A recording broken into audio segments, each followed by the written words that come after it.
Assalamualaikum warahmatullahi wabarakatuh. Hai teman-teman semua, di video kali ini kami akan mempresentasikan hasil laporan analisis proses bisnis tentang jasa pengiriman tugas yang disusun untuk memenuhi tugas akhir mata kuliah analisis proses bisnis. Yang beranggotakan saya sendiri, Anissa Khairiyah, dan teman saya, Mariani Nasution. Kami dari Prodi Sistem Informasi, Fakultas Sains dan Teknologi, UIN Imam Bonjol, Padang. Baiklah, langsung saja ke pembahasan berikut ini. Profil dan identitas bisnis. 1. Profil perusahaan. JNE didirikan pada tahun 1990. PT JNE melayani masyarakat dalam urusan jasa pengiriman, terutama impor atas kiriman teka waktu melalui gudang rush handling. JNE merupakan perusahaan yang berkembang dalam bidang pengiriman dan logistik yang bermarkas di Jakarta, Indonesia. Nama resminya adalah PT Tiki Jalur Nugraha Eka Kurir. Kecepatan dan kehandalan layanan yang konsisten dan bertanggung jawab membuat kredibilitas JNE semakin tinggi di mata pelanggan maupun mitra usaha. Seiring dengan peningkatan investasi asing, pertumbuhan ekonomi dalam negeri, dan perkembangan teknologi informasi serta beragam inovasi produk yang dikembangkan, kinerja JNE semakin tumbuh juga berkembang di kalangan dunia usaha maupun masyarakat Indonesia. Perkembangan dunia usaha dan gaya hidup masyarakat membuat permintaan penanganan kiriman impor bekas semakin berkembang. Perusahaan visi 1. Menjadi perusahaan logistik utama kelas dunia. 2. Perusahaan rantai pasok global terdepan di dunia. 3. Menjadi yang terbaik di dalam jasa pengiriman yang melayani masyarakat dan mengutamakan kepentingan pelanggan dan masyarakat umum. Keempat, kepuasan para pelanggan, mitra usaha, pemerintah, dan masyarakat umum sangat diutamakan. Misi, memberi pengalaman terbaik kepada pelanggan secara konsisten. Bekerja giat secara profesional dengan penuh keyakinan dan dedikasi tinggi untuk selalu menjadi yang terbaik. Mengembangkan kerjasama jangka panjang yang saling menguntungkan kedua belah pihak. Tujuan perusahaan. Setiap perusahaan yang didirikan pada dasarnya mempunyai tujuan, di mana tujuan tersebut telah digariskan terlebih dahulu, yang nantinya akan dipakai sebagai pedoman dalam melaksanakan aktivitas perusahaan. Tujuan merupakan hasil yang diharapkan untuk dapat dicapai perusahaan dalam waktu tertentu. Dalam menentukan tujuan, pihak perusahaan membedakan menjadi dua, yaitu A. Tujuan jangka pendek. Tujuan jangka pendek merupakan jembatan dalam mencapai hasil tujuan jangka panjang, dan biasanya tujuan ini terprogram untuk 1 tahun. Adapun tujuan jangka pendek perusahaan meliputi 1. Peningkatan volume penjualan dan profit yang ditargetkan. Hampir setiap perusahaan mempunyai tujuan untuk meningkatkan volume penjualannya, karena hasilnya tidaklah perusahaan, salah satunya ditentukan oleh besar kecilnya volume penjualan dan profit yang ditargetkan. 2. Menjaga kontinuitas perusahaan. Kontinuitas perusahaan penting karena dapat menjaga rasa aman bagi karyawan yang bekerja pada perusahaan. B. Tujuan jangka panjang. Tujuan jangka panjang merupakan pernyataan dari hasil yang ingin dicapai oleh suatu perusahaan dalam periode tertentu yang pada umumnya terprogram dalam 3-5 tahun. Perusahaan menetapkan tujuan jangka panjang melalui 1. Kemampuan perusahaan untuk beroperasi dalam jangka panjang. 2. Produk yang mendominasi pasar. 3. Pengembangan karyawan. Analisis proses bisnis berjalan. Proses bisnis berjalan pada PT JNE. 1. Risk picture. Berikut ini adalah risk picture dari proses bisnis yang ada pada JNE. 1. Konsumen dapat melakukan dua cara, yakni mengemas barangnya sendiri dan memberikannya pada customer service, ataupun menelepon customer service untuk mengembalikan barang yang ingin dikirim. Perbedaannya hanya di dokumen schedule pick up. Untuk pengembalian barang dari telepon, setelah itu akan diberi resi pengiriman yang nantinya dapat dibuat untuk tracking pengiriman. 2. Setelah itu, maka barang akan diberikan kepada bagian checking untuk diperiksa serta disimpan data-data pengirimannya, serta mengemas barang dan menyortir sesuai tujuan barang masing-masing. Sebelumnya akan disebutkan manifest barang yang berguna jika ada kerusakan serta kehilangan saat pengiriman dan disimpan datanya. Sesaat sebelum dikirim, petugas nantinya akan membuat IDF dan surat jalan barang-barang yang akan dikirimkan. 3. Kemudian setelah dikirim akan diterima oleh bagian pengirim dan dicek dokumen yang bersangkutan apakah sesuai dengan pengirim. Semuanya sudah lengkap, maka akan dibuat run sheet oleh bagian pengiriman dengan lengkap dan juga POD untuk laporan pengirimannya. 4.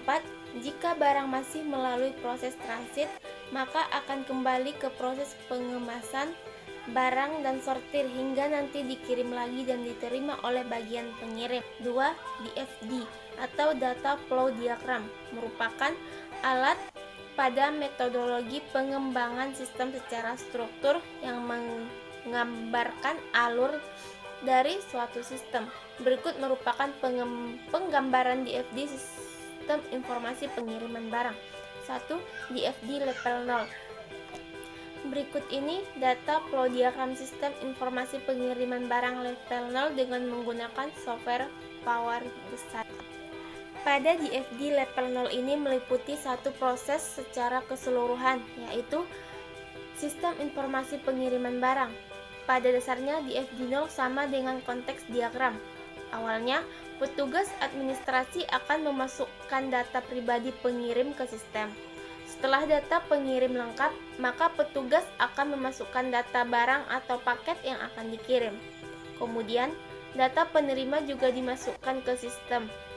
Setelah proses input selesai, maka sebagai feedback pengirim dan mendapatkan kwitansi pembayaran sebagai tanda bahwa proses pengiriman akan dilanjutkan ke kurir sebagai pengantar paket. Kurir merupakan salah satu entitas dalam sistem informasi pengiriman barang. Setelah mendapatkan data penerima dan barang, kurir mengirimkan barang tersebut ke penerimanya. Sebagai feedback ketiga, ketika barang telah diterima oleh penerima, maka akan ada laporan tanda terima. Terakhir, manajer berperan sebagai pengawas dari sistem, di mana manajer hanya menerima laporan pengiriman barang setiap bulannya. 2. DFD level 1. Berikut ini DFD atau Data Flow Diagram sistem informasi pengiriman barang level 1 menggunakan software Power Design. Pada DFD level 1, sistem informasi pengiriman barang dijelaskan dengan lebih detail. Sistem informasi mengirim barang terdiri dari beberapa proses, yaitu proses input dan paket input penerima, pembuatan bukti transaksi input, data transaksi hingga laporan pengiriman barang. Karena sistem informasi dibangun dalam basis desktop, maka klien harus datang ke tempat. Awalnya, petugas jasa pengiriman barang akan meminta jasa pengirim serta jenis layanan paket yang akan digunakan. Data ini berasal dari informasi yang tertata di paket. Hasil input tersebut akan dimasukkan ke database penerima. Setelah semua data tersebut, maka sistem akan membuat bukti transaksi. Lalu, pengirim akan membayar sesuai dengan tarif pengiriman yang terekam dan pengirim mendapat kwitansi pembayaran serta proses dilanjutkan ke pembuatan laporan pengiriman barang. Laporan berisi data barang inilah yang akan diberikan ke kurir untuk disampaikan ke penerima. Oke, selain itu, laporan ini akan diserahkan ke manajer. Apabila paket sukses diterima oleh penerimanya, maka kurir mendapat tanda terima barang. Berikutnya, evaluasi proses bisnis.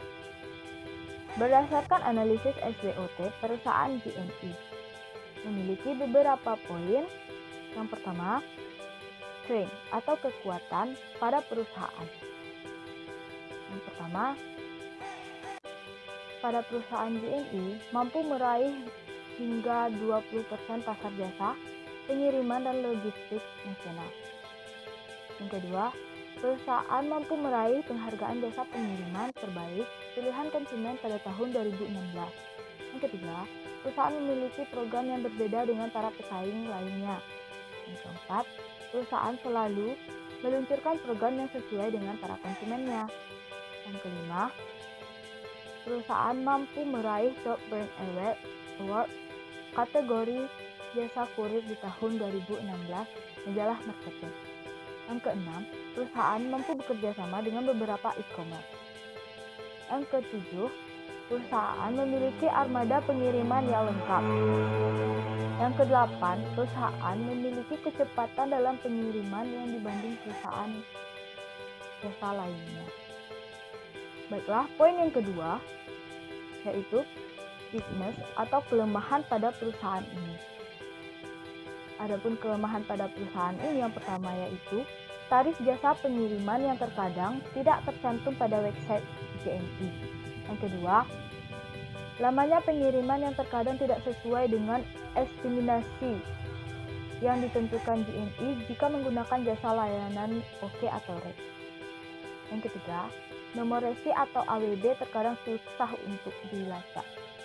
Yang keempat, lambatnya dalam menangani proses klaim barang yang hilang. Selanjutnya, poin opportunity atau peluang pada perusahaan JNE ini. Perusahaan JNE ini menyediakan aplikasi MyJNE yang mampu membantu konsumennya secara mudah untuk mengaksesnya melalui smartphone dibanding dengan jasa kirim lainnya.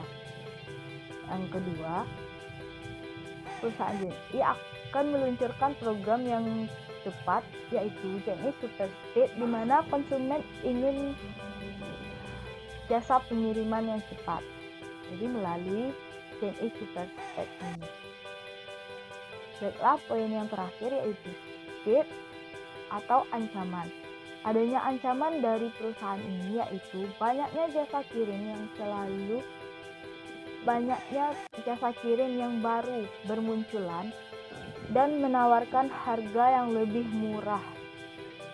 Itu yang membuat ancaman pada perusahaan ini. Selanjutnya, perbaikan dengan risk-based thinking. Seperti pada gambar berikut, terdapat PDCA yang merupakan singkatan dari Plan, Do, Check, Act. Di mana PDCA ini merupakan siklus peningkatan proses, improvement, yaitu yang berkesinambungan atau secara terus-menerus, seperti lingkaran yang tidak akan ada ujungnya. Baiklah, saya akan menjelaskan satu persatu. Yang pertama, plan. Plan ini berarti rencana yang merupakan rencana, sasaran, tujuan, dan proses apa yang dibutuhkan untuk menentukan hasil yang sesuai dengan spesifikasi tujuan yang ditetapkan. Di mana perencanaan ini dilakukan untuk mengidentifikasi sasaran dan proses dengan mencari tahu hal-hal apa saja yang tidak beres, kemudian mencari ide-ide atau solusi untuk memecahkan masalah ini. Selanjutnya, pada do atau proses, merupakan tempat melakukan perencanaan yang telah ditetapkan sebelumnya. Ukuran-ukuran proses ini juga telah ditetapkan dalam tahap plan, di mana dalam konsep do ini kita benar-benar harus menghindari penundaan. Jika kita menunda pekerjaan, maka suatu waktu kita semakin terbuang. Dan yang pasti pekerjaan akan bertambah banyak dan akan menumpuk. Jadi dalam langkah ini, yaitu melakukan rencana yang telah disusun sebelumnya dan memantau proses pelaksanaan dalam skala kecil pada perusahaan. Itu. Baik, selanjutnya cek atau evaluasi yang berarti melakukan evaluasi terhadap sasaran dan proses serta melaporkan apa saja hasilnya. Di mana kita mencek kembali apakah sudah kita kerjakan sesuai dengan standar yang ada atau masihkah ada kekurangan. Jadi, memantau dan mengevaluasi proses dan hasil terhadap sasaran dan spesifikasi dan melaporkan hasilnya kembali. Dalam pengecekan, ada dua hal yang perlu diperhatikan, yakni memantau dan mengevaluasi proses dan hasil terhadap sasaran yang dispesifikasi. Jadi teknik yang digunakan adalah observasi dan survei. Apabila masih menemukan kelemahan-kelemahan, maka disusunlah rencana perbaikan untuk dilakukan selanjutnya. Dan jika gagal, maka cari pelaksanaan lain. Namun jika berhasil, lakukan secara rutinitas. Selanjutnya, ACT atau meninjak lanjuti merupakan satu evaluasi total terhadap hasil sasaran dan proses menindaklanjuti dengan perbaikan-perbaikan. Jika ternyata apa yang telah kita kerjakan masih banyak kekurangannya atau belum sempurna, mari segera lakukan action untuk memperbaikinya. Baik, selanjutnya adapun analisis risiko. Risiko yang dapat terjadi pada perusahaan ini, yang pertama yaitu banyaknya barang yang menumpuk di gudang GTW. Setelah dilakukan pengumpulan data melalui observasi dan wawancara, diketahui bahwa ketika mengalami overload pemesanan, petugas kesulitan dalam mengurus penyortiran barang karena barang menumpuk di gudang. Hal ini menyebabkan penyortiran barang membutuhkan waktu yang lama, dapat menyebabkan keterlambatan proses hingga 2-3 hari.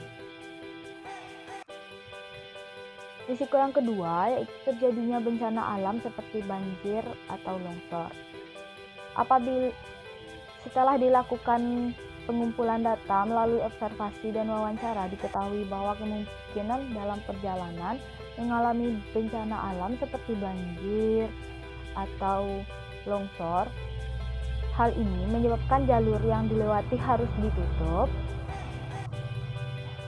dan harus menunda perjalanan.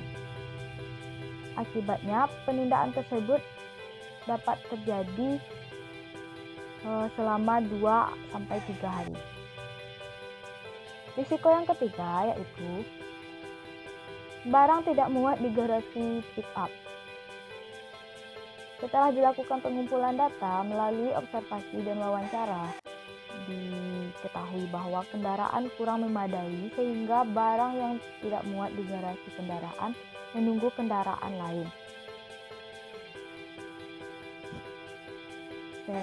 Pengantaran barang yang dilakukan secara berkala 1-2 kali bolak-balik. Seperti misalnya barang itu dari Padang ke Pasaman,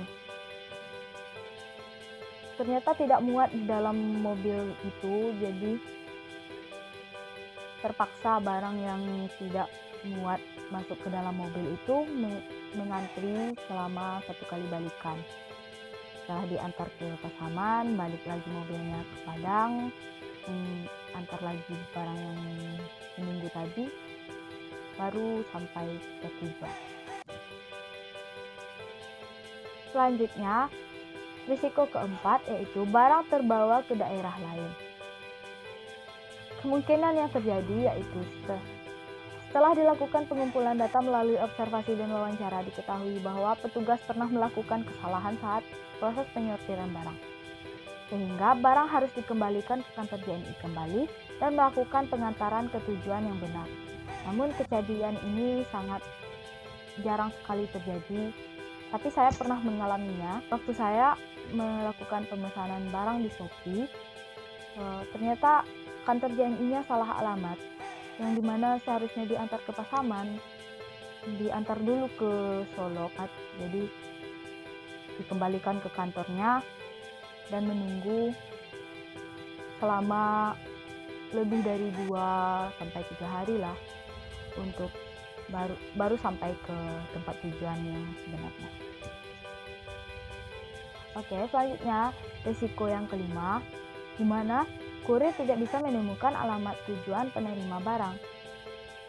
Ini juga selanjutnya, pada analisis risiko terdapat 2 skala, yaitu kemungkinan terjadinya risiko atau likelihood dan tingkat keparahan dari risiko tersebut seperti itu, yang merupakan bagaimana suatu risiko tersebut berdampak pada proses penanganan dari pengiriman barang. Berikut tabel yang menunjukkan skala likelihood untuk proses penanganan dan pengiriman barang yang terdiri dari skala 1 sampai 5, yaitu jarang, kecil, kemungkinan atau mungkin sekali ya, dan hampir pasti. Berikut saya tampilkan dari score ranking likelihood ini. Yang pertama, kriteria yang jarang itu deskripsinya jarang terjadi. Frekuensinya pada perusahaan ini kemungkinan hanya terjadi 1 kali dalam 3 bulan. Jadi yang kedua, kriteria kecil kemungkinan deskripsinya tidak diharapkan terjadi, tapi ada kemungkinan ya. Frekuensinya kemungkinan terjadi 1 kali dalam 1 bulan pada perusahaan. Kemudian pada yang kriteria yang ketiga, mungkin terjadi sekali. Banyaknya frekuensi ini kemungkinan terjadi 2 kali dalam 1 bulan pada perusahaan. Pada kriteria mungkin sekali, itu deskripsinya mungkin terjadi, tapi bukan masalah yang berkesinambungan. Banyaknya frekuensi kemungkinan terjadi 3 kali dalam 1 bulan pada perusahaan ini. Jadi pada kriteria hampir pasti, di deskripsi sangat mungkin terjadi dan sering, itu memiliki frekuensi kemungkinan terjadi lebih besar dari 5 kali dalam 1 bulan. Itu yang dapat dianalisa pada perusahaan ini. Kemudian adanya seperti risiko, di mana yang pertama, kriteria sangat kecilnya akan berdampak tidak berpengaruh pada keterlambatan, dan kriteria kecil akan berdampak keterlambatan pada pengiriman selama lebih kurang dari 2 hari. Selanjutnya, pada kriteria sedang akan berdampak keterlambatan pengiriman selama 2-3 hari. Sedangkan kriteria besar akan berdampak keterlambatan pengiriman selama 4-7 hari.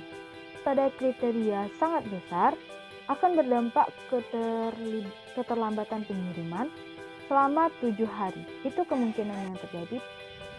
Jadi dari resiko yang saya jelaskan tadi dapat ditentukan resleting, di mana overload pengiriman barang tadi, risk event-nya banyak barang yang menumpuk di gateway, likelihood-nya 3, severity-nya 4, dan risk rating-nya 12.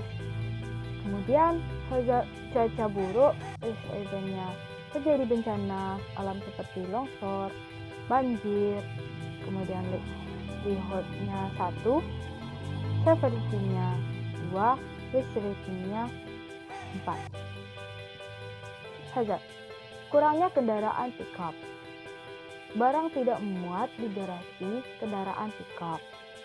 Likelihood-nya 3, severity-nya 2, risk rating-nya 6.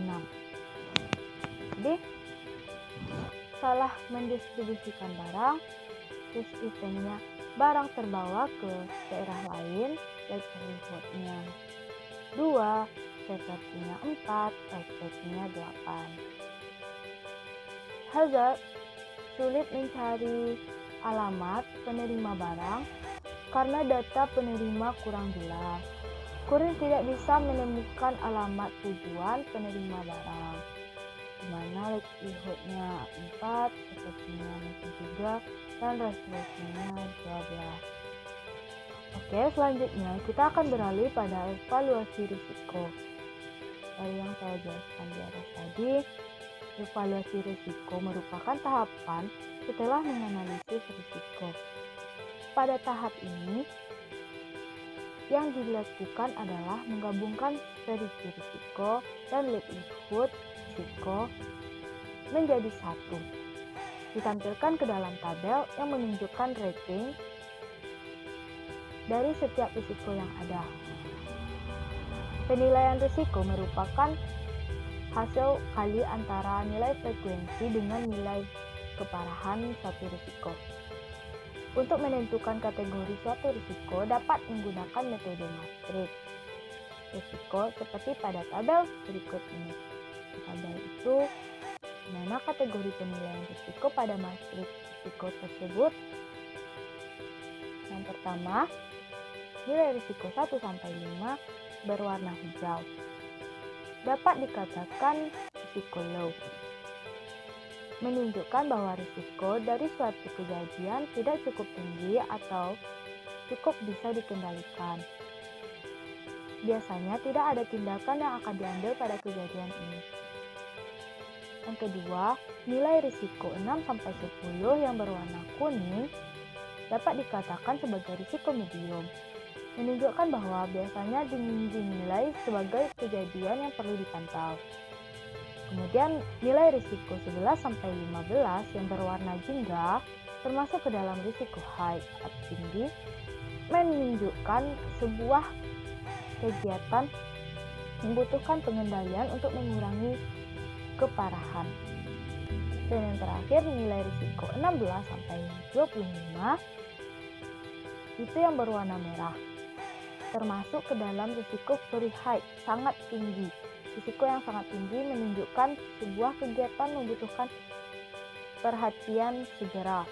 Selanjutnya, analisis integrasi treatment risiko, proses ke dalam proses bisnis.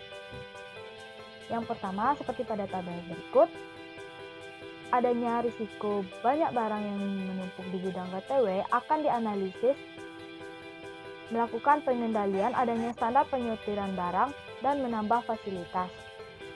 Kelengkapannya melakukan berbagai metode, bentuk improvement kelengkapan proses sesuai mitigasi dan kontingensi, merubah metode penyortiran menggunakan beberapa fasilitas. Kebutuhan pesan proses lainnya itu mungkin sumber daya. Kemudian risiko yang kedua, kurir tidak bisa menemukan alamat tujuan penerima. Itu kita akan melakukan pengendalian adanya standar pengecekan data penerima barang. Kembali, kelengkapan ini proses yang di-improve yaitu activity. Banyaknya improvement kelengkapan proses sesuai mitigasi atau kontingensi pada kurir tidak bisa menemukan alamat tujuan, yaitu menambah aktivitas pengecekan data penerima barang. Selanjutnya, kebutuhan pada proses lainnya bisa jadi sumber daya juga. Baiklah, sekian dari hasil diskusi kami. hasil laporan kami tentang jasa pengiriman barang. Apabila ada salah kata mohon dimaafkan. Assalamualaikum warahmatullahi wabarakatuh.